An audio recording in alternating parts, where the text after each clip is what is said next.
పరమేశ్వరుడే పార్వతీదేవికి బోధించిన పవిత్ర గాథ. శ్రీ మాత్రే నమః. అందరికీ నమస్కారం. ఈ వీడియోని చూసే ముందు ఈ వీడియోని లైక్ చేయండి. అలాగే ఓం నమః శివాయ అని కామెంట్ చేయండి. శివుడి అనుగ్రహం కోసం భక్తులు ఉపవాసాలు, రుద్రాభిషేకాలు, రుద్రాక్షమాలధారణలు, విభూతి ధారణలు, జాగరణలు చేస్తారు. అయితే ఏదో పూజ చేశామంటే చేశామన్నట్లు కాకుండా ఏదైనా ప్రయోజనముందా అని ఆలోచన చేయాలి.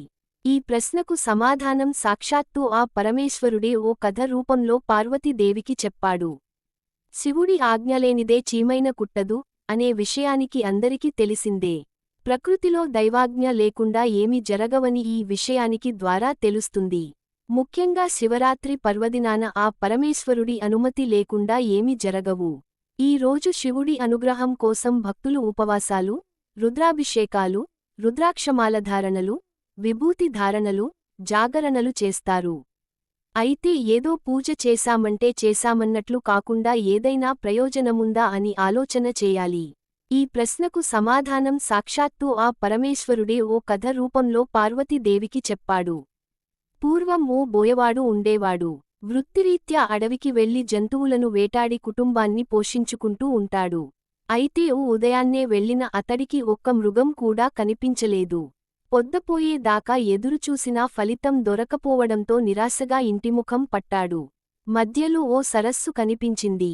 దీంతో ఏదైనా జంతువు నీళ్లు తాగడానికి వస్తే సంహరించవచ్చని భావించి దగ్గర్లోని ఓ చెట్టు ఎక్కి కూర్చున్నాడు. అతడికి ఊతపదంగా శివ శివ అనడం అలవాటు. అది మంచో చెడో కూడా అతడికి తెలియదు.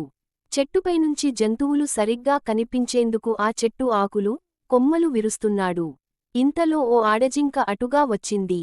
దాని మీదకు బాణం ఎక్కుపెట్టగా జింక మానవ గొంతులో తనను సంహరించవద్దని వేడుకుంది. తనను చంపటం అధర్మమంటూ ప్రాణభిక్షణ పెట్టమని ప్రాధేయపడింది. మామూలుగా అయితే అతడి మనస్సు క్రూరంగా ఉండేది. కాని ఆ జింక మానవ భాషలో మాట్లాడేసరికి ఏం చేయలేక వదిలేశాడు. అలా రెండో జాము కూడా గడిచింది. ఇంతలో ఇంకొక ఆడ జింక అటుగా వచ్చింది. దాన్ని కూడా సంహరించాలని అతడు భావించగా తను బక్కపల్చగా ఉన్నానని, తన మాంసంతో మీ కుటుంబం ఆకలి తీరదంటూ విడిచిపెట్టమని కోరింది. మరికాసేపటికి నీకు ఏ జంతువు దొరకనట్లయితే తానే తిరిగివస్తానని వేడుకొంది. మొదటి జింక కూడా ఇలాగే పలికేసరికి ఆశ్చర్యపోయిన వేటగాడు తన ప్రాప్తం ఇంతే అనుకొని దాన్ని విడిచిపెట్టి ఇంకో జంతువు కోసం ఎదురుచూశాడు. ఇంతలో మూడో జాము గడిచేసరికి ఓ మగ జింక అతడికి కనిపించింది. దాన్ని బాణంతో సంహరిద్దామని అనుకునేంతలో ఆ మగ జింక కూడా మానవభాషలో మాట్లాడింది. రెండు ఆడజింకలు ఇటుగా వచ్చాయా అని అతడిని అడిగింది. వచ్చాయని, తనకు ఏ జంతువు దొరక్కపోతే తామే వస్తామని తనకు చెప్పినట్లు కూడా వేటగాడు మగజింకకు చెప్పాడు. అప్పుడా మగజింక అయితే ఆ రెండు జింకలను ఓసారి చూసి వస్తానని అప్పుడు తనను చంపమని పలికి వెళ్ళింది. ఇంతలో నాలుగో జాము కూడా గడిచి సూర్యోదయమైంది. తనకు మాటిచ్చిన మూడు జింకల కోసం ఎదురుచూస్తూ చెట్టుమీదనే కూర్చున్నాడు వేటగాడు. ఇంతలో మరొక జింక, దాని పిల్ల అటుగా రావడం గమనించాడు. విల్లెక్కుపెట్టిన బోయవాడితో ఆ జింక కూడా తన పిల్లను ఇంటి వద్ద విడిచి వస్తానని అప్పటివరకు ఆగమని పలికి చెప్పి వెళ్ళింది. మరికొద్ది సేపటికి నాలుగు జింకలు బోయవాడికిచ్చిన మాట ప్రకారం వచ్చి సత్యనిష్టతో తనను చంపమంటే తనను చంపమని ప్రాధేయపడ్డాయి. ఆ జింకల సత్ప్రవర్తన వేటగాడిలో మార్పు తీసుకొచ్చింది. ఆ రాత్రంతా అతడు కూర్చున్నది మారేడు చెట్టు కావడం, అతడికి తెలియకుండానే శివనామస్మరణం చేయడం, తన చూపునకు అడ్డువచ్చిన మారేడు ఆకులు కోసి కిందపడేటం చేశాడు.